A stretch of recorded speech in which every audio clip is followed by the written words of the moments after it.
Welcome to Beyond the Box. I'm here with Logan today. Hello. Hello. Hello, hello. How was your day? How was your night? How have we been? How have you been? My day has been good. I asked you, and I didn't even do a hike. You didn't do a hike? That? No, you didn't? I wanted to talk to you in your male brain because My male brain. I have noticed. That's funny. I've noticed in the world some things that are happening, and I thought, why not talk about it? Let's do it. This concept of masculine and feminine energies. That's what, you asked me earlier if I remembered you. Yeah, that's what it was. I do remember that now. Yeah. I mean, just like a little walk in the park. It's, So where did you get that thought?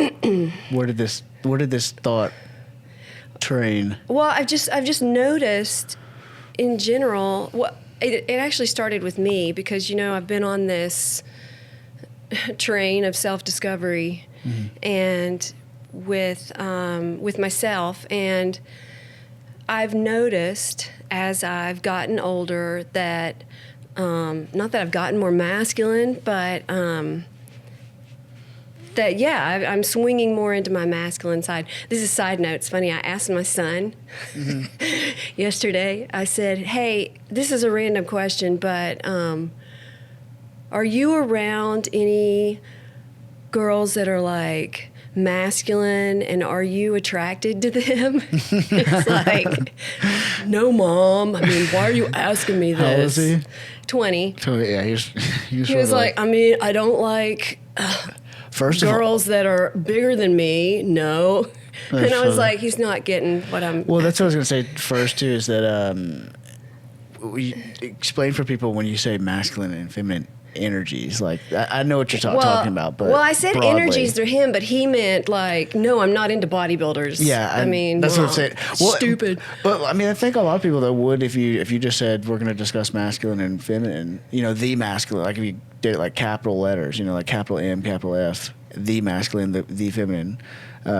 You probably, your mind just goes straight to male, female, like people, like.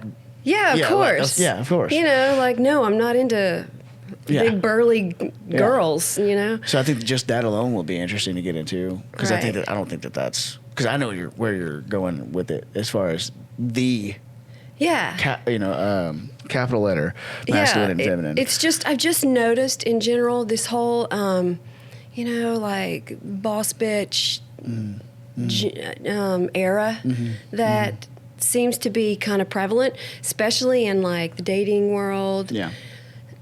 With relationships, that kind of stuff. And it, like I said, I had noticed because I'm in a business where like I'll flip houses or, I do renovations on houses. And so I'm dealing with men predominantly, contractors, that kind of stuff, and I don't want them to take advantage of me, and so I get into my masculine energy, and I've noticed. Sorry. Do we need to stop? No. Is it my phone? Or is that your phone? Oh crap! Oh, you can't even probably hear it. It sounds so loud in the headphones, but you can't even probably hear. I thought that was my phone. Why is Francisco calling me? That's so weird. Okay, that's somebody I danced with last night. Shout out to Francisco. My bad about that. For a second, I was freaking out because I thought it was mine. I was like, did I leave my phone like just on a hard surface somewhere? But it's actually not that loud at all without the headphones. That's funny. I'll put it over here. That's Sorry. so odd. Sorry. He never calls me. Anyway, you messed me up. Yeah, that's. Where was I? So I was talking about. Oh yeah. I can easily like swing, so masculine that I just come off being angry and it's too much. So I feel like for myself, I'm trying to, be right in the middle. Yeah. There's a spectrum, and I have lately found myself swinging over to this side, and that made me start thinking about relationships and dating because I'm in that world, and it's not fun. So you start to realize, or at least I have, that if you are more in your, as a woman, more in your masculine side, then you're putting out that masculine energy and you're attracting more of a feminine man. And I think if that's what you want, that's cool. But for myself, I'm not looking for that. I'm looking for I'm not looking for somebody to take care of. I'm just putting all those thoughts together here, and I'm like, yeah, like I just don't want that. But it's like it's a delicate, like it's a dance trying to. Well, especially if you are naturally more so that way, that could be difficult, I would assume. Yeah, but I wasn't. So, and that's going to bring me to my next thing, but. What are your thoughts on it before I like delve into the therapy part of it? Just in general, I mean, I think it's interesting. I mean, it's interesting to think about. I know certainly people who are women who put that kind of energy off, who can. I'm thinking about one person in particular who puts that kind of energy off, and at times she's dated people that match that energy, and it's kind of a fire and fire thing. But I also know of times that it's been exactly what you're describing, and really neither work super well. That's probably a personal thing with that person to some degree. But what neither work? What do you mean? Like the fire meeting fire, I don't think really works. Like, so if you have somebody that's like super aggressive, for example, or like not controlling is not a good word, but like more of a dominating force, more of a masculine type force an alpha female. Yeah, like I feel like it could be, I don't know, I feel like it could be good or bad. In general, it seems good to balance out yourself with your partner to some degree, in my opinion. Like me and my wife are not like both like that. I was going to say because you just got married. So what? She's generally more chill and laid back. Generally, I would say, and she definitely balances me out. She softens me where I am too hard, and vice versa. Yeah, which I think is probably that's good. Good, yeah. I mean, for me, it certainly has worked. That's what I would assume is good in general. It's hard to say that for every relationship, obviously. But my point with the fire meeting fire thing is, I think that can. I mean, to use individualization that's coming to my mind, it's kind of like you just end up burning everything. Like that can be if you're not balancing it out. If it's just fire and fire, it could be really great for a little while, but they're just going to burn everything. You need some kind of balancing force to set that off. But I think that I'm sorry, go ahead. You're good. No, I was just going to say generally, my thoughts so far would just be that what you're describing is very interesting to me as a person who talks about balance all the time, because that's really what it is. And like the masculine and feminine capital letter words that I keep referring to as far as like what is masculine, what is feminine. The first time that I was introduced to it in that terminology is in Jordan Peterson's book that I think I've referenced on here before, but feminine being chaos, and masculine being order. So the 12 Rules for Life book that feminine being chaos? Yeah, like the feminine energy is generally associated with chaos. Oh. Masculine energy would generally be associated with order. So if you think about somebody who's like an alpha dominating type personality, you would describe that generally as masculine, like we were talking about. And that's generally, this is just again generally, but that type of personality is generally to establish order, is their thing. So they want control, they want that, and it comes across as, even as I'm saying that, as being negative. It's not necessarily negative or positive. Just like chaos being feminine is not a bad thing. That's where creativity comes from. That's where imagination comes from. Yeah, but there has to be. You have to have both. Yeah, exactly. You have that. You can't have chaos, unlimited chaos. You have to have order to balance it out. Right. You also can't have unlimited too much order because then there's no chaos. There's no creativity. So it's too much control. 100%. Yeah. And that really extends up and down, like individually, that manifests like in behaviors, right? But it also goes all the way up to, like, for example, like government level. So the more authoritarian that a government leans, that's too much order, right? Right. But also anarchy is too much chaos, right? Yes. So like my point being is, you're getting really big now. that's what I'm saying. But it can kind of like go. Bring it back in. That's why I think that balance is such a crucial thing. Balance being masculine, feminine. Yeah. My point is, you can kind of zoom in, zoom out with it, because it's everything. Like it really does. But don't you feel like? I mean, I don't know. You're not you're married now, so you're not like in this world. But I just feel like I see it a lot where there's a lot of women out there that, you know, they're like, I don't need a man. No, specifically to that point, yes. No, 100%. 100% that is the... I can take care of myself, and that's great that you can, but I mean, I think you get to a point where you build up so many walls that it's like... For sure. The guys are like... Hey. To answer that specifically, yes, definitely. I definitely think that is the general... And again, I mean, my view from the outside looking in is, I guess, would be unique in that way that it is from the outside looking in. From the outside looking in, I would find it very difficult to deal with some of that. You know? Totally. And I think the best way, just to boil it down super quick right out of the gate, I think the best way that I've seen it put is that seems to be like a misunderstanding that, you know, it's not, again, I'm married, so I can kind of say this, and you know, but it's not. Most of the time, it's not that the men need you to, or that they think that you're incapable. This is men that are doing it for the right reason, right? That want to, let's say, take care of you, provide for you, fix something for you, whatever the hell.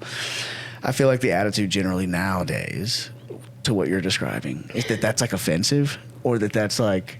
What's offensive? Like if a man wants to take care of you, if he wants to provide for you, if totally, he wants to, yes. And it's like, kind of. Why? Well, because I think women think, okay, fine. If you're going to pay for this, then you're going to expect something from me. That, and also I think that they, like you were saying before, they want to be like, well, no, I can do that myself.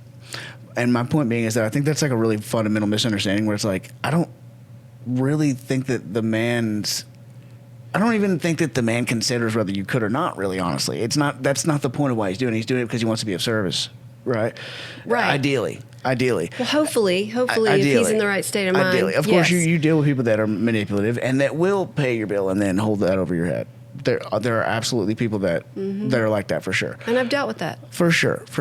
But generally speaking, if it's done in the right way, you know, the desire to take care of a woman or of your wife, if it's my wife or whatever, it comes from a place of, that's just, I want to be of service, not I want to hold that over your head, or I want to dominate in the relationship, or I want to have, or like you're keeping a score or a tab of like who does the most. Like none of that stuff is healthy, I don't think. And so that attitude kind of, you prevent yourself from being taken care of, for one thing. Like if I'm trying to open the door for you and that's offensive, okay, well then I guess I won't open the door for you. Wow. So you're just like blocking that for some reason, which seems odd to me. And then secondarily, you're really like kneecapping your own man because he doesn't feel like he can express how he feels about you in the way in which he expresses it. Right. Totally. Like, and and also some men, like, and a lot of men, like maybe that is the only way they know how to express it, is through that. And I'm not saying that in all situations that's even healthy or good either, and that you shouldn't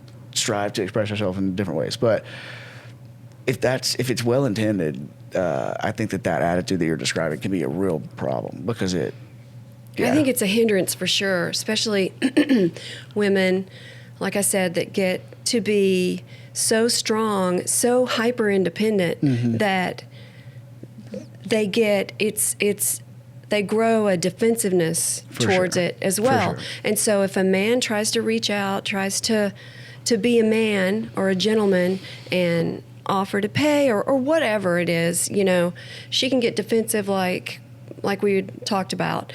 But also, I do think, you know, like what you were saying, that if you don't give that to the man, you don't give him a feminine essence and allow him to rise up and be a man and support and feel like a man, you know, give him his masculinity, then it just falls apart, you 100%. Know, it's just 100%. So and it's weird. I never really thought about it to this extent, but it's like it is like a dance. It's a dance. I actually wrote that down. That's actually helped me because I was thinking about this driving here. I was like, oh my God, it's a dance. No, it is. Yeah. Because when I first started dancing in this salsa community, I was used to being by myself. I was used to dancing on my own, a solo dancer. And, now you have to give up control as a follow to let your lead, who is the man, lead you, and then it is so much easier and it just flows effortlessly. Well, but man, it's taken me 7-8 years to figure that out. And I'm not an experienced dancer, so I'm assuming to some degree. But how difficult is it, whether you are the lead or not? Let's say you're the lead that needs to follow, or you're the follow that's doing the resisting. But how difficult is it when that follow is resisted? Oh, it's so hard. It just throws off the balance completely, right? Because you're back leading. It's like I know what you probably want me to do, so I'm just going to go ahead and do it. Right. Or you're doing this wrong, so I'm just going to force you. It just kind of throws the whole thing off. It's like, hey, just come with me this way. I'm trying to, we're doing a... Right. We're doing a dance. And then the other thing is that I would add to that, too, is that it is, like, ideally, it's so much of a dance that, like, it's like I can almost, like, hear people and women in the audience resisting right there, right? Like, you got to kind of let him. And it's like, yeah, but I just don't. Yeah, they don't want to. They want to give up control. And it's like, relax, just take it. Now I will. Trust me. In many ways, in a lot of different ways, I am empathetic and sympathetic to women who feel that they can't be that way because they've experienced something, right? And so as soon as you get that man to lead, they're going to dance you right off of a cliff or something, right? And so, like, that is real, and that's a human experience that you have to just keep trying anyway, right? Yeah. And that we could do an entire episode on that. Mm. But assuming that you're trying anyway, despite that, right? When you're in that emotion, like, the thing is that when you feel that resistance, it's like you don't want to give up that control, but also, like, the leader cannot lead unless you let them lead, which we just described. So they can't do they can't do their thing without you. You can't do your thing without them. Right. Nobody is really in control. Nobody is really winning. Nobody is dominating anybody. Nobody is above anybody. It's ideally it's reciprocal, right? I'm leading. You're letting me lead you. I can't make you do anything. But nobody sees that unless. It's to be honest, unless they have done work on themselves. Yeah, I think so too. Probably. I was, like, going through all this blindly, and I just thought, this is a good thing. Like, I really need to, like, stand up for myself, and that's great. But you get to a point where you're just like, you just climb up this mountain of, like, masculinity, and you're like, I'm here, yes, boom, and then you realize, God, I'm up here by myself. Like 100%. And I think that, come on. Yeah, honestly, I could, like, as far as it goes with this specific piece of the conversation, I have two sisters that are younger than me, like 7 years younger than me. With the way that the generations are speeding up as far as how quickly it's on to the next one, it feels like they're 2 or 3 generations underneath me, but they're one full generation underneath me pretty much. Yeah. And when it comes to this specific thing, I've also seen it with people around. Are they dating?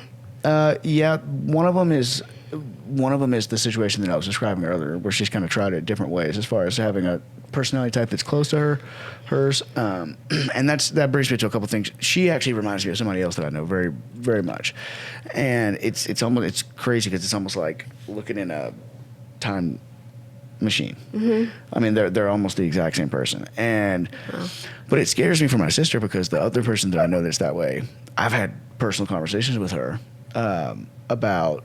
It wouldn't be hard to figure out who it is if someone's listening that has paid attention at all to my career, but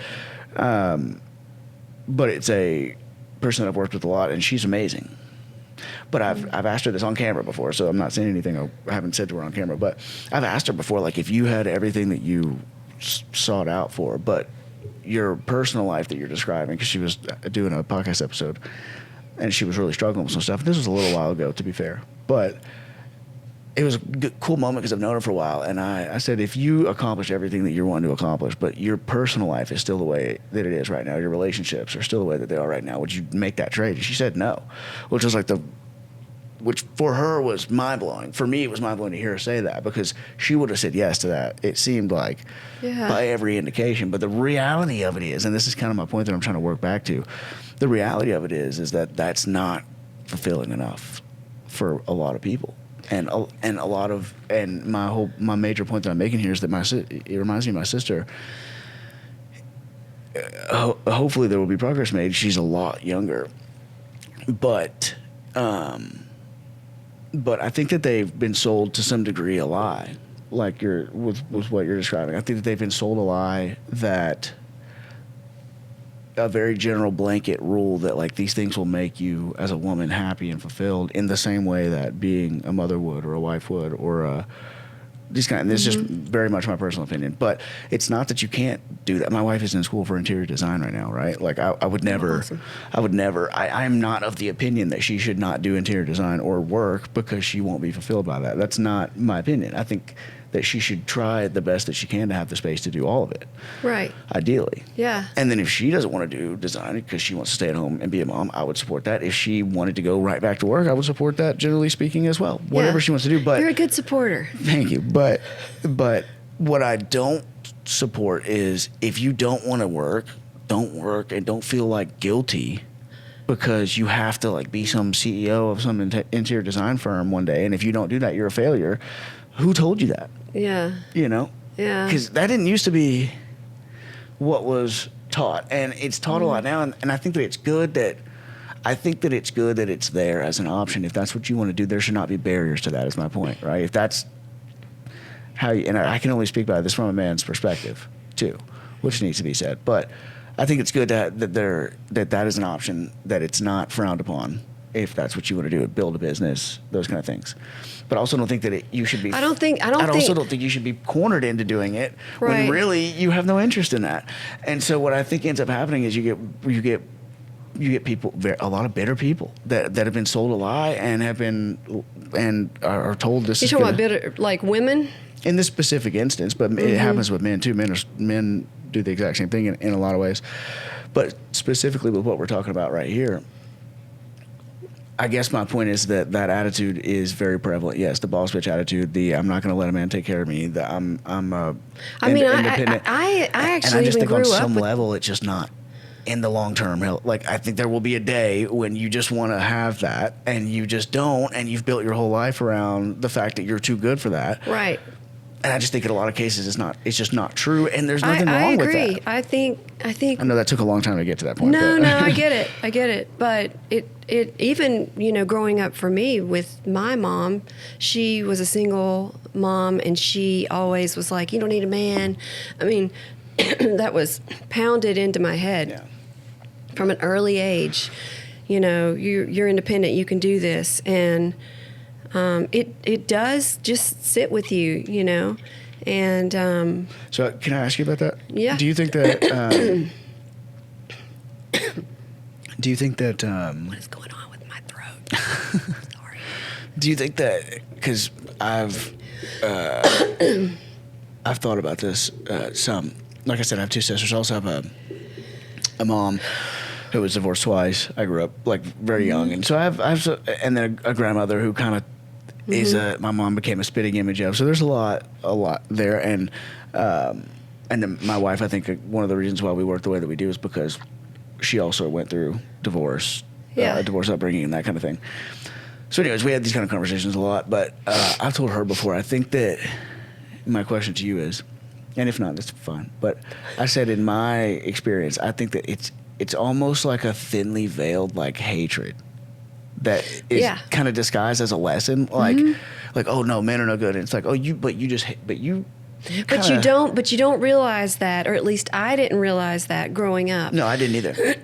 As I've gotten older, I have come to know my mom and now she's passed away, but I came to know her on a different level, and I realized, yes, she was pushing me to do things by myself and for myself, and you don't need a man. But then when I started to really look at her, I realized she's sad and Right. she's bitter about a lot of things. And I looked into her childhood, and she grew up with an alcoholic parent, and she was an only child. So all of these things came into play. But it's funny because you don't, with your sisters, they maybe not at an age yet where they can reflect No, for sure. and look back on that. You have to, again, once you start becoming aware of yourself, then you start becoming aware of your past and how did this come to be? How were you made to think this way? And again, not blaming parents because they've done the best they can. What the heck's happening with my throat? You're good. I'm just going to do one. Do you remember when we were talking after an episode recently, and I was telling you about this idea that like things that we think a lot of times are echoes of what other people thought? So like that would be a great example, right? So like she grew up a certain way, she had certain experiences, and because of that, she passed on to you that men are no good. Right. And so yes, you so you can naturally go, it's not true, but then it does. It's going to get in it's there. like brain sludge. It just sticks in your 100%. head. Well, and also, this is this is a fact. You can whatever you tell your brain, it believes. Yeah. But really think about like how crazy that is. Like whatever you tell it enough times, it believes. Yeah. So that's really cool if you tell yourself that you're great and you're awesome and you've been told that your whole life and you've been encouraged your whole life in the right ways. But that's also a really Who does it? Who has that experience? Right. Honestly. No, seriously. But that's also a very scary thing to think about if you realize that that's not what you're told, right? Which is what you're saying. So but it's cool because you can retrain that. But my point in just bringing that up is just to bring awareness to the fact that it's very easily traceable to say, well, she had this experience, so she learned that lesson, which she was probably told by her mother. Right. Or by somebody else. But the point is that she just simply passed that to you. And so that's been bottling around your head. Well, emotion gets caught up in it. And then you have experiences that confirm it. And now That's true. Well, you're like, it's shit. definitely true. But you see how that just totally created itself. Right. In a lot of ways. Because you're looking for confirmation that men are shit, because that's what you've always been told. And then as soon as you get it, well, now that story's really, really dug in. Yeah, it's confirmed. Yeah. It's validated. Yeah. It's it's crazy. Again, it goes back to when you are ready to look inward at yourself and just become aware of things, then it's funny how everything just kind of falls into place, and you go, oh, we were talking what? I was talking about that with my wife the other day about, because I'm always like banging home awareness. Yeah. And you have to take all of your emotion about that out of it, and that's hard to do. Even when you're leaving a relationship, say you have a breakup, of course, obviously you break up, and then the highlight reel comes into your head, and you're like, but I miss him so much, because it's like you're running on a beach, or you're you're feeding yourself, or you're giving hugs, that kind of stuff, and it's like, gosh damn. With this highlight reel, this is not reality. And so, once you take the emotion out of it and you look at things logically, which is hard for women, easier for men to have a logical brain, and look at stuff logically and go, okay, the fact of the matter is this, and this. Okay. 100%. So now I can look at it and I can see it for what it is, and I can fix it, or I can move on and I feel okay about it, But it's hard. No, it is. To it's just so familiar. There's so many times where I just want to put the emotion back and go. Well, something I thought about the other day that you would like is I said to you, or it's said a lot, but I said it to you recently, because you complimented me on something we were talking about, and I said, it's all the trauma or something like that, and that's a funny thing to say, but I genuinely actually don't I thought about that afterwards. What did I say? I don't remember. No, you complimented me on something that I had said, that you said was wise or something. I thought it was insightful, and you're like, it's a trauma. And I was like, yeah, it's just all the trauma. But it's a funny thing to go to, because it is kind of true, right? It is. But I thought about it afterwards. I was like, it's actually really the therapy, really. Yeah. Because a lot of people have the trauma, right? Yeah. So and they hang on to it like it's a security and don't learn blanket. anything from it, and a lot of people have a lot more trauma than I do. And you could say that I've learned things that they haven't. So how is that possible? Because they're not taking it. they're not taking from it what Right. they can take from it, right? Well, I mean, So it's a not- blanket. It's comfortable. It's familiar, and it's like I don't want to really dig into this because It is, and also this is all I know. And like we were I just get talking it. about with you too, it's also a story that you can identify with, right? And so you attach to it, Right. and you know, it's like if I think I'm a piece of shit every time that I do something bad, that just confirms that story. And you think, well, you don't want that to be true. But if you've identified with it, it's not really a matter of like whether you want it to be true or not. It's just what you are comfortable with, you know. Right. And so you're going to do everything you can do to Protect it. yeah, 100%. Just like it's your child, you know. Mm-hmm. And one of the books, I can't remember what the book that was talking about this that I read, but he was literally talking about how you've created something now. It's a story about yourself, Yeah. and you identify with it, but it's your creation, and you will protect it like Yeah, it's your it probably creation. makes you unique in some way. Yeah, and that And, too. So crazy. We're getting so deep here. yeah, it's I forgot where I was going with that, but Well- I want to make sure we go to your notes too. Well, no, this is like therapy. I really need to clear my throat again. Do it. Go ahead. Clear your throat. I don't know what's going on. I need to stand up and clear my throat. Do your thing. Get your drink of water. I'm gonna blame just congestion. I mean, I have a lot of congestion. That's all I have to say. And a lot of times, side note, if I do drink bourbon, it kind of clears it out. But I didn't bring any today. So. Oh, really? Yeah, it's like I think it. it really does. It's like you've ever heard of a hot toddy? Yeah. And it helps. It's like it just like melts everything that's in your throat, and it's warm, and then. Did you know that I have a nose spray at home that has silver in it? Colloidal silver. I've never even heard of that Yeah, before, but it's it a is really natural good. antibiotic. It is very good. Did you see that documentary? There's a documentary about a woman who took so much of it she turned blue. Of silver? Yeah. Of what I'm talking about? Yeah, she died, and she was completely blue. That's all she would take. It was crazy. It's a cult documentary. I'm so excited about it. What are you talking about? What I'm talking about? Yes, colloidal silver. You take it. If you take too much of it, it will turn you blue. It's in my nose spray. I'm not taking it. She's taking it? Yeah. Why? Because it's a natural, healthy. It's all natural. It's a natural antibiotic. They swore by it in nose I spray. think it's called form, but I Mother or don't know. something. It's like a cult. I don't know about taking so much that I turned blue though. It's I'll insane, tell you and she that. died. Anyway, No, you're totally good. I've been watching the Diddy documentary. Have you seen that? the what? The Reckoning. Sean Combs' The Reckoning. Oh my God, yes. Oh my God. And I just listened to Eminem Fuel I've only seen coming over here, two. and he's like, episodes. he totally exposes him. Oh yeah, and the one where he just straight up it's says a it. really good Straight rap up says song. it. Yeah, and 50 Cent also wrote. I know, I saw it. Yeah, isn't that funny? Yeah, it What an was- idiot. What an idiot. Had no clue. He's the devil. Oh yeah, he's crazy as fuck. I didn't know that he had that many bodies on his hand. Is the thing. Oh, yeah. I knew he was like deranged, and I knew. Yeah, I could talk about this. but- We've totally taken I another know, turn. We'll circle back, but I just have to say, But that's so weird. Anyway. this man has a lot of bodies on his hand. Oh yeah. I did not know. I did Yeah, not realize. he's only in jail. This man has killed a lot of people. Right. Like, Yes, what? he's only in What? jail or prison, whatever, for what? People 50 months? 50 months.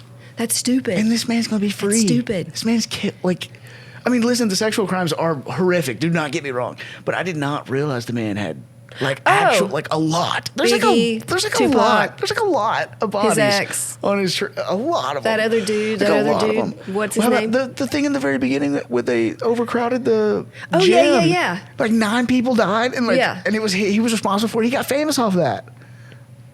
It's I'm telling crazy. you, karma works, but I mean, But seriously, though, shoot. here, watch this tie back in. You want to see a tie back in? You know what I thought was fascinating about that was in that first episode when they talked about him as a kid. And they talked about how his mom was basically a prostitute, and they would host these parties at his house. Oh, yeah, And, right. and him and his friend would dance around for these adults. At these Wait, did I watch that part? They Is that the very beginning? Like the very beginning of the first episode, they were talking about how he was a little kid when he was a little kid because one of the guys who was really close with him was being interviewed, and the two things that I thought were shocking about that was His dad was a drug dealer. his dad, Right? His dad died, yes, in like a shootout because he was a gang member, Right. And then the mom was like a prostitute, but she used to have essentially orgies, essentially like freak offs, like what you come to find out later on he does, right? But she basically used to do that in their living room. while Yeah. Diddy and one of his friends were there, and like the friend. So it's not his fault. The friend, yeah. Everything that he's done's not his and that's fault. the tough. That again, again, that is the tough. That is a tough thing because you're like, It's not tough. well, like, no, I just mean like He's an asshole. that's what I'm saying. Though is like he goes on to do these evil things. got so and then angry you, when I watched And then it. it is sad. I will say that it's sad to hear that part of it because you just think like maybe had he not been put in that environment, maybe all these other people wouldn't have Right. suffered at his hands. Right. But Maybe. maybe. But there's other people that do shit things, I and know. then they turn out I like know. Remember upstanding. when we were talking earlier? I human said beings. nature versus nurture. You tell me. I'm not really sure. I don't know. Would Diddy have been that way regardless, or would Diddy have been a very nice guy who, I don't know. Who knows? He was such a narcissist, and he just craved that control and that power. I know. And again, I think it just like overtakes you, and then it's like it's running the show. And at like, some point you're whatever. an adult, and at some point you're making those decisions, and you're hurting people, and you got to stop. And it You would doesn't- think. and it doesn't matter why it happened, but it is fascinating to look at. It is certainly fascinating to look at. And the second thing that the guy said that was really interesting is he said that me and him, and that guy was like the guy who went on to like start his label with him or something. He was interviewed for like that for the first couple. Yeah, I episodes. forgot his name. The old guy. hmm And he said the only difference between me and Sean is that I had a dad who taught me right from wrong, and he didn't. Wow. Well, And I was he like, had a moral holy compass, shit. obviously. But I was like, that's my point. Being is just to say that your environment. It does, but I would bet that Diddy had poor self-esteem growing up, and once you do that, and then you start gaining some kind of power. Yeah, that's then where it you goes. have people Oh, yeah. around you that are going, "Yeah, you're great, you're wonderful." Well, then never being held And accountable for anything. Right, and he had probably so much. He was built up so much, and it felt so good that all the morality just went out the door. Well, you want to talk know? about like Matt? You want to talk about like certain energies completely dominating? I mean, there's no balance there. Oh, yeah, no. There's absolutely no balance there. But so yeah, fascinating couple of documentaries. That actually is kind of relevant to what we're talking about here. But Yeah, What- in a very extreme way. yeah, I mean it is. But the thing, I mean, Don't date a Diddy. well, and as you know, that's. There were people that saw him every single day, all day, every day, and thought. Yeah, but they were terrified of it. Well, I just mean normal people that truly didn't know, and probably just thinking like it's Diddy.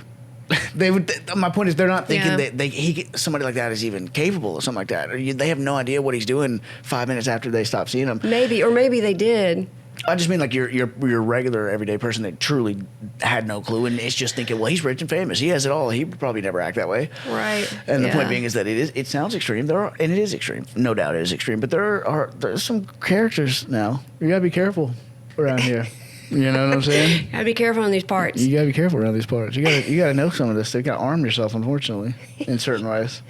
Yeah. So, Well, now I don't want to talk about therapy now. That's like what do you mean? after we talked about P Diddy. That's so exciting.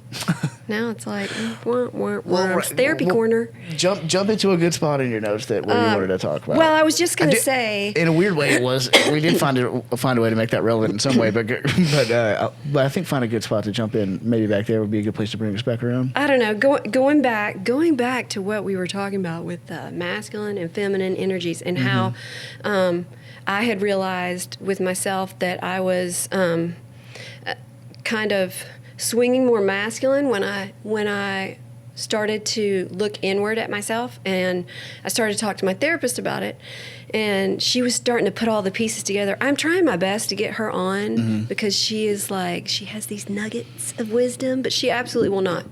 So I was like, all right, I'm going to take the stuff that you've told me and make it my own. Is she allowed to? She may not be allowed to. No, she's allowed. She just is doesn't allowed? want to. Oh. She's just like my friend Vicky. So I just Vicky, called you Vicky, out, Vicky, Vicky. Vicky. So just so you know. Vicky. Anyway, she had said, I wonder if you have a part of you. Okay, so what she studies and what I've learned about is called IFS, Internal Family Systems. So have you ever heard of this? Never heard of it. I've been in therapy for a while, on and off, and never heard of this concept. But internal family systems, basically, it's they talk about parts. Like you have different parts of yourself, which I equate to your inner child, But I think parts sounds less woo-woo. I like the inner child thing personally, but the inner child thing just makes me want to pull my hair out. I don't know why. You think it sounds cringy? Because I'm like, I have an inner child inside of me, and so I don't know why I don't grasp that, but I do grasp this. You have different parts of you, which makes me sound like I'm schizophrenic. No, I think whatever concept. Just real quick aside, whatever concept connects to you, right? It works. That's why I'm a quote person, right? Because certain quotes hit certain ways at different times, and they're easy to go to. So if it's parts, if you need to literally visualize a small version of you. Well, basically, that's what this man Richard Schwartz had said, who is the guy who is the face of internal family systems. Is basically we are all schizophrenic, but some of our parts are out of control. And so what she was saying was you have exiled parts. So basically, like, for instance, those are experiences that you have had, like, as a kid. So, like, for myself, I was bullied. There were times where people would say stuff to me. It would make me feel stupid or less than, or not good enough. And so, like family members or friends, and you feel those emotions, and those emotions are, just not feeling good enough, insecure, shame. And you have those little parts are inside of you, and they're vulnerable and they're young. And so from there, you have another part that's called a manager part, which protects the exile part. I want to draw this out. Maybe I'll put it on my page. That'd be good. Yeah. Because I like picture books, and it's just easier to see. I like it. to do that too. I want to actually start doing that more. You've inspired me to start drawing some of my stuff out. Oh, yay! Yeah. Yeah. No, I can't draw like you do, but I don't draw. I'm very average with my drawing. But I can't. No, I'm not even. You look like Picasso compared to what I was thinking. I'm talking like stick figures, dots and lines. That's what I have. Stick figures here. That's all I can do. But anyway, so I want to go back to this. So the manager or protector parts, they. Let me go back to the exile parts. So yeah, they say I'm not good enough, and then the manager parts, the protector parts, manage your day-to-day life. So they keep the bad emotions at bay. They protect your exiles through, like, and sounds strange, but through like self-criticism or withdrawal or people-pleasing, or you have big boundaries, not letting people in, that they try to push down those negative emotions that you're feeling. Does that make sense? Yeah, no, it does. They're like defense mechanisms. Right, totally. So mine, like when a family member would have a confrontation with me, there were times where I would push back, but I would get upset, of course, and to that person, I don't want to call him out, although I only have one brother. Anyway, easily deducted. Like, easily deducted. It would make me cry or get upset, and of course that was, seen as weakness. Right. And so I got to the point where I would withdraw and just shut myself out and not have a reaction. And then as I got older, I became more in my masculine energy, and I was like, no one's gonna think I'm stupid, okay? So I'm gonna just ramp up. And I would get in major bitch mode, and I still I still do that. And what's so strange. But it's just like an overcompensation for not having said something before. It is, but I do it sometimes more often than not. And then I feel bad. I'm like, God, why did I did not need to go that far, but I did. And and then I feel guilty about it. So I'm clearly still working on this mess, but then you have another part, which is called your firefighter part, which, okay, so I don't think I have a whole lot of firefighter parts, although sometimes I do. Those are parts that are just like extreme. Mm-hmm. So if you're triggered in some way, then they'll say, why don't you go drink or, binge drink or smoke or... The super destructive stuff? Yeah, super destructive. Or it doesn't even have to be super destructive. It can be just like, I'm just not going to deal with this, so I'm just going to sit and scroll. Or I'm going to go on Amazon and shop, because it's a Band-Aid. It's a huge Band-Aid that just takes away the pain. But it's only for a little bit. It always comes back, right. So anyway, that's what she's teaching me. So I'm trying to like. So she's walking you through, teaching you through the different parts. I'm just being aware of like where this came from. Like, why did how did I end up in this spot? How do I fix it? Because I don't want to walk through life on this side. I want to have more of my feminine essence, but not to the point where I'm taken advantage of. Right. So I can be feminine, I can be strong, and that way hopefully I will attract somebody that is healthy in their masculinity and they're not an alpha male and trying to control me, because I was married to that for 8 years, and that sucked. Well, the good thing is you do have that experience to be able to halt that way before. Right, but way before it gets to that point. But yeah, but man, I think it just goes back to just being aware. It's crazy. When we were talking earlier about how awareness you said it just kind of like makes things fit in. Can you elaborate on that a little bit? Because that's what I was mentioning, that, wow, that's so important. Because sometimes it just feels like we're just saying stuff just to say it. But the awareness of it really is not just the first step, but like it is, a lot of times that's all it, not with everything, but with some things, like just knowing where it comes from really does make it go away. Okay, not always, but. Right. Well, okay, so you can't just I'm just going to be aware. You have to, for myself, I'm only speaking for myself, I had to go through, and I've been through a lot, but something triggered me to a point where I went through a bunch of pain, and then I decided I don't want to go through this anymore. I want to figure myself out. I want to be more aware of what I'm putting out into the world, and be aware of what's coming back to me. Because usually if something is hitting me, somebody says something that doesn't feel right, then in the past I've gone, what is up with you? Mm-hmm. Like, what's up your butt? And now I look at it and I go, why is that affecting me in some way? Right. But that doesn't feel, it feels like you're controlled by those triggers all the time.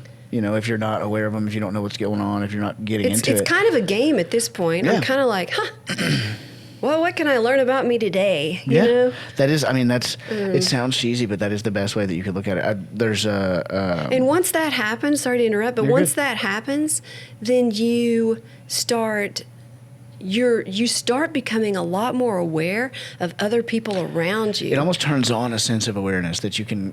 Yeah. It becomes a lot easier. Like at first you're like, wow, I never even noticed that, and then like you can't. You almost like, for me, in my personal experience, like I said earlier when I was saying it's not the trauma, it's the therapy. I think that's a cool way to think about it. And I have gone through a lot of therapy that I don't give myself credit for. And that was something that was a big takeaway, was like, I feel like therapy turned my awareness on. And then for me, it was like almost like I couldn't stop noticing things at that point. Yeah. So like that's been its own difficulty, is because everything needs to be balanced. Again, that's why I like balance so much, because it always does come back to that. You can't just be hyper aware all the time, or else that's called anxiety. That's called paranoia. Yeah. That's called paranoia, But are you hyper aware?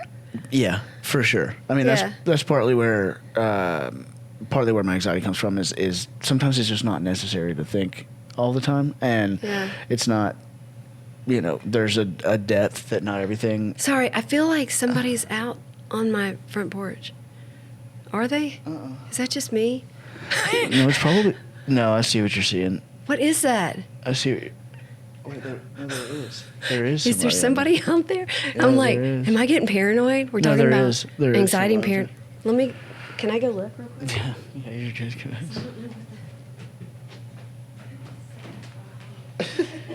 So all the packages get dumped here.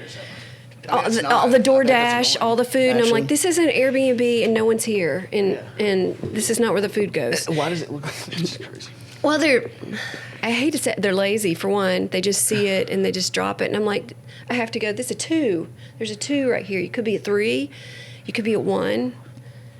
And then I get in my masculine. I get real bitchy, and I'm like, look, be gone. So to jump back into that, I want to give you a quote that I like. You know, I'm a big quote person. Okay.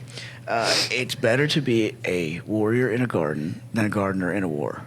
So the point being is that should a war come, you would like to be prepared, right, versus not. Right. Doesn't mean that you have to walk around fucking chopping shit down all the time. You can still be a gardener too. Yeah. But you would rather have the capability, right? You'd rather have the ability to go there if needed. And so it's better. I need to put down my weapons, but still. But you need to know like, how to use them. Yeah. Right? So I get that. I get that. because if you don't, do you like The Great Gatsby by chance? You know that movie, that book? Yeah, but I didn't read it. It had a lot of words. Do you know the movie? Yes, but I didn't see it. Well, okay. Well, there's a part in that movie. I'll look at it where after we talk about it. Daisy is the woman who is the central figure of the movie. Essentially, that's who Gatsby's going after, and her husband's cheating on her. Leonardo in that? Leonardo is the guy who's going after Daisy in the Of course movie. he was. So yeah, there's a joke about 20-something-year-olds in there somewhere, but we'll leave it there. But the point being is that Daisy is being cheated on, and Gatsby's whatever. The point being is that the movie kind of culminates into this really dramatic scene of the husband and Gatsby confronting each other over Daisy, blah blah blah. And around that time in the movie, she says something that, like, as a child, like, I was like, I don't, what the hell does that mean? But now it's kind of what I'm talking I'll about. get this on film. Pick it up. Go ahead. I wouldn't have if you wouldn't have said anything. Now it's going to automatically cut back to you. Okay. But I'll try to remember to cut it out. But she says that what she wishes for her daughter is that she's a fool, is that she's a beautiful little fool. And the reason why she says that is because it's too much awareness, right? Once you see it, you can't unsee it. Once you know, you can't unknow. Once you And some people are okay with that. and sometimes you would rather just not. Yeah. Sometimes there's Ignorance is bliss. there it is. Yeah. There's a reason why that saying is that. But and I think what we have talked a lot about today in a bunch of different ways is awareness, one way or another. And because that's always kind of what we're talking about, right? Is bringing awareness to different things. Therefore, awareness is always Should kind we of call the awareness podcast? yeah, the awareness is always kind of a thorough line there. But my whole point in saying all this is as to why it's so important is that once you know, like, you know, a mind open to new experiences can't go back is another quote that I like. You can't not know once you know. And if you choose to, You can't unsee it. you can't. And if you choose to, you can, as many people do, just choose to look away from it, and that's easier. And that's why a lot of people do it. But you can't. Bringing it back to Diddy, that's what a lot of people did. That's what I'm saying. It actually does have a lot to do with what we're talking about. Actually, Yeah. Actually, don't get me started. Who knew? Don't Who get me knew we were started. gonna I'll weave tie him them into together. this? I'm telling you. But yeah, 100%. 100% it has a lot. You know, and that's exactly what I'm talking about there. And you know, if you can just be foolish and not, and that's easier a lot of times. You know, but it's the easiest to do with yourself, right? It's the easiest to do with yourself. You just pretend it's somebody else. That's why also accountability is so important. Awareness and accountability, I think, a lot of times go hand in hand, if not are step 1 and 2 of it. Because once you're aware of it now, you kind of have to take accountability for it. It's kind of what we were talking about before about responsibility and fault as well. Like if a baby was dropped off on your front porch, like it's not your fault, but Yeah. you're just going to act like there's not a baby on your front porch. Some people do. Some people do. Yeah. To be fair, some people do. And It's just all about where they are in their life and if they're going to be accountable. And I don't know. I guess I just feel like, and this is on me. A lot of times I feel like, well, whatever I'm thinking, surely they're thinking it. They'll do what I'm doing, you know. But they don't, because they're on a totally different trajectory than I am, and it's taken me a long time to figure that out. It's like, well, I wouldn't do that, so you wouldn't do that. Well, and also like with this podcast, when you were talking about last time, I was making the clips of it, and there was a couple points where even like you wouldn't have known it, but right after where I cut, you were immediately like, yeah, I don't know if that made any sense. That was probably silly. Well, I ended up using them for clips. They were great, And one of the things you were saying though specifically was that you have a lot of doubts, which I think is totally 100% normal to be like, well, who am I to talk about this kind of stuff? And then you realize, no, I am the exact person to talk about this kind of stuff, which is 100% true. Well, I wouldn't have thought that years ago. You probably wouldn't have thought that a year ago. Yeah. You know what I'm saying? So, I mean, but that's through awareness, and what you're doing is, my point in bringing that up is to say that just a second some ago, of it's just my age too. I'm just kind of like ago, where you I just said don't care you anymore. assume that people know or think the same way. We assume that people know all this stuff already, but again, unless you take the steps to go through the lessons and in some cases just quite literally therapy, like going to therapy. Yeah. If you would think that if you go to therapy, you learn some things that people that sometimes I don't know. Sometimes there's some real shitty therapists out there. 100%. But my point being is that you just don't know. You don't know how helpful just having a conversation like this can be. Right. Because there's a lot of people that don't know or just need to hear it talked out or are thinking the same thing but didn't realize it or. So. But they have to be open to that too. For sure. I mean, sometimes you can just talk to a person, and if it gets to be too deep, then they'll, be like they go offline. And you're like, for sure. Hey, for sure. I'm talking. For sure. Well, and that's what we were talking about before. Flatline. That can be a conscious or an unconscious. You were talking about earlier about developing like defense mechanisms, and so if somebody knows that going somewhere in their mind is going to lead to pain, right? Yeah. Why would you? You know? That's at least what you tell yourself, right? The accountability a lot of times is there. That's where you got to go to get what I saw a movie the other day. We talked about movies a couple of times. Let's see. We're at like right an hour. Let's talk about movies. I love talking about movies. So I saw a movie the other day. You should go see it. It's called Hamnet. Oh, you know what? I thought about seeing that because I like the guy who's in it because he was in Normal People on Hulu. Paul Mescal. I don't know. He's hot to me. He's an attractive individual. He is an attractive individual. Mm-hmm. I saw him in Gladiator too. But anyways, it's about William Shakespeare and the play Hamlet. And the long and short of it is, the reason why I bring this up is that, well, I guess I shouldn't tell you because you're going to see it. Don't tell me because I want to see it. Shoot, I just put that together. I just put that together that I can't say it. But see, why'd you even bring it up? Because you thought I would have seen it. I never saw Great Gatsby. Well, no, yeah, I know you're disappointing me. But if you named a bunch of stuff, I didn't even with the lightning round. I guess that we didn't. We needed to establish what kind of movies we liked. Did I even ask you that? We can do that for the lightning round this time if you want to. Yeah. If you want to go through some of those, but basically what I was going to say is. Just say it. There's no. It's fine. We're deep I'll forget it anyway because my memory's bad. And if you know it, I didn't know anything about the play Hamlet either. So I don't even. Same. Okay, so I don't know if you do know anything about the play. If you already know some of the shit, because I didn't know anything about it. But excuse me. The point of it is that Hamlet the play is a tragedy. Like by genre, it's a tragedy, and what I took from the movie was that. Not only like should you, but it's almost necessary sometimes to turn like darkness into something beautiful, something tragic into something beautiful. Yeah, that's usually the way it goes. It is, right? But I think that's a really hard. But if you never go there, then you can't transform it, right? And so that's really why I was bringing that up, is to go back to our point before about why awareness is important, and then from awareness comes accountability. I think probably it's awareness, acknowledgement, accountability. Because you can be aware of it and be like, nah.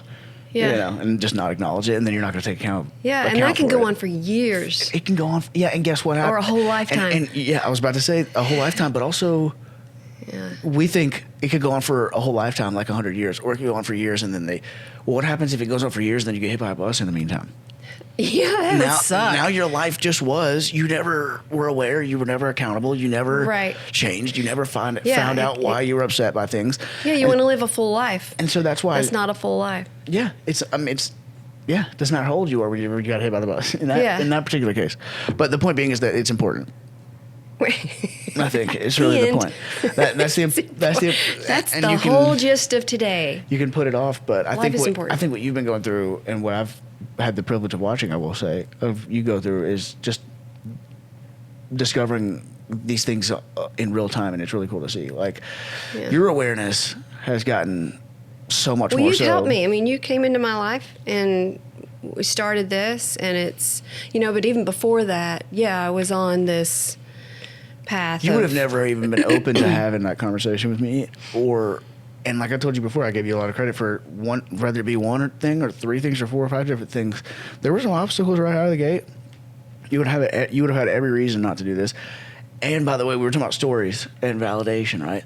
How easy would it have been to be like, oh, I knew this was a bad idea. I knew nobody wanted to, it would have been the easiest thing, and most people would have gone to that. Yeah. Not because it was a bad idea, but because it's so much easier. Well, it's so much easier. It's easy to quit. Yeah, it's so much easier to just be like, oh yeah, no, you know what? Because really in the back of your head you're thinking, oh, this is scary. I don't really want to do this. Yeah. And then something goes wrong. You're like, yeah, see. And something did go wrong. How strange is that? That's what I'm saying. Like, but that's what I'm saying is how easy. And so you should be proud of that as well, because you would have not even been aware enough of what was going on to realize that that's not the reaction that was necessary. Yeah. Right. You could have panicked. You could have totally panicked, and I would have understood it. Like I told you, that's why I'm proud of that particular part of it more than anything, because a lot of times people do for one reason or another. They use that as any kind of obstacle that comes up as an excuse to do something that they ultimately didn't want to do. Right. You know what I mean? And I did want to do it, and that's why you pushed through it. But what I've also done though is I've blocked some people out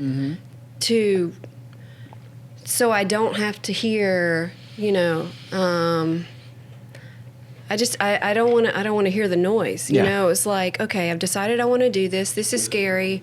If you're on board, get on board. If not, then this is scary. I'm going to do it because I'm at a point where I don't care about anybody other than myself. Sounds so selfish, but no. But also, what do you? Real quick, how about this? When you're on a plane, what do they tell you? Well, yeah. You put the mask on yourself. Right.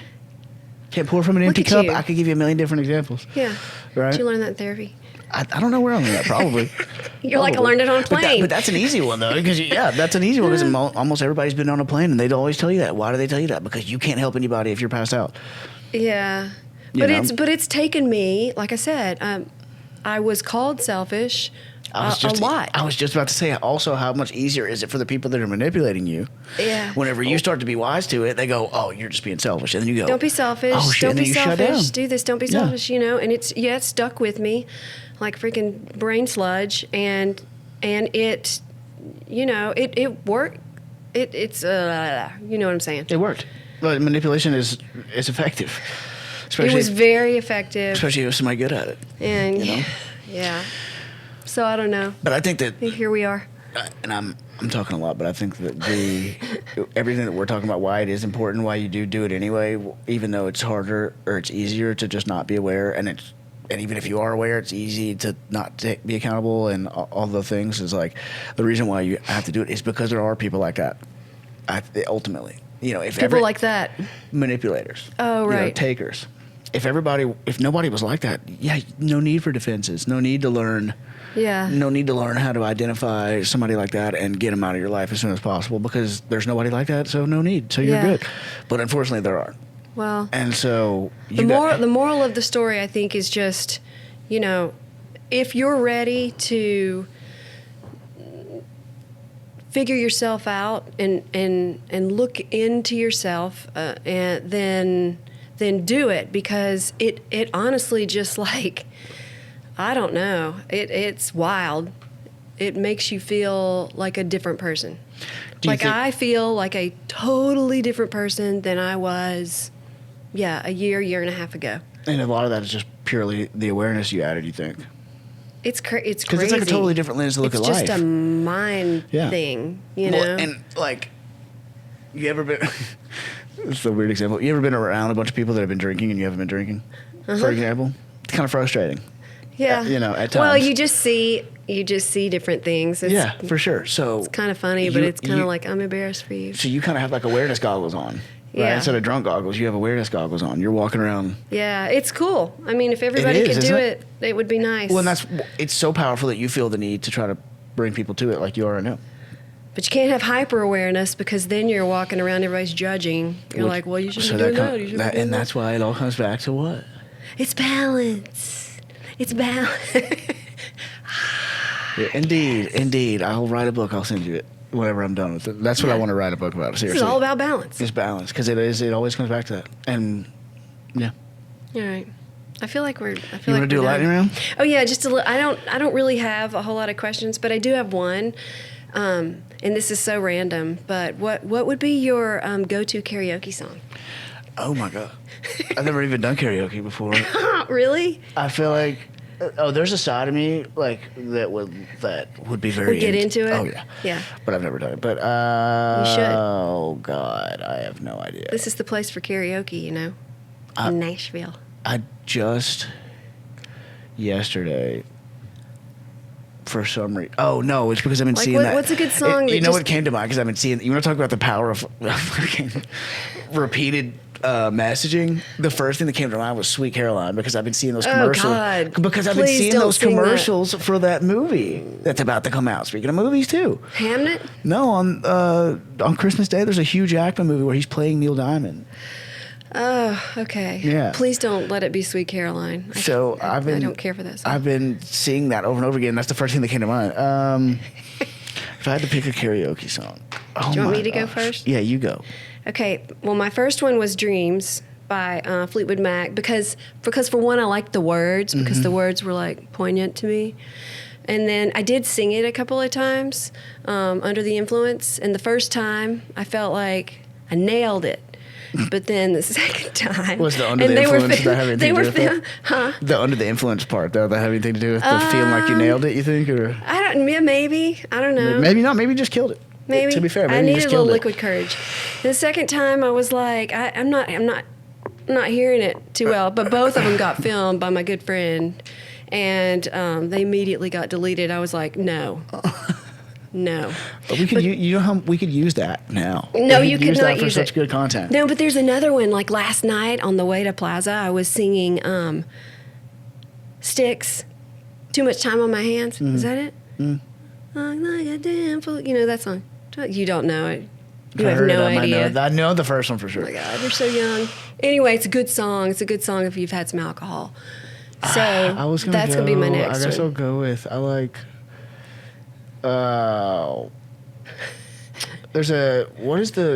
what's your favorite song that you sing in the car? Free Fallin', I think is by Tim McGraw. Free Fallin' by Tom Petty? Tim McGraw. Tim McGraw? I think it's called Free Fallin'. That's not Free even... Falling is Tom Petty. What am I thinking of? Free Fallin'. No, yeah, but that's not... No. I should have thought of a different that's question. That's not it. No, I got to think of it now because it'll bother me. Tim... Oh, it's Tom. I just typed Tom 4 times. McGraw. Free...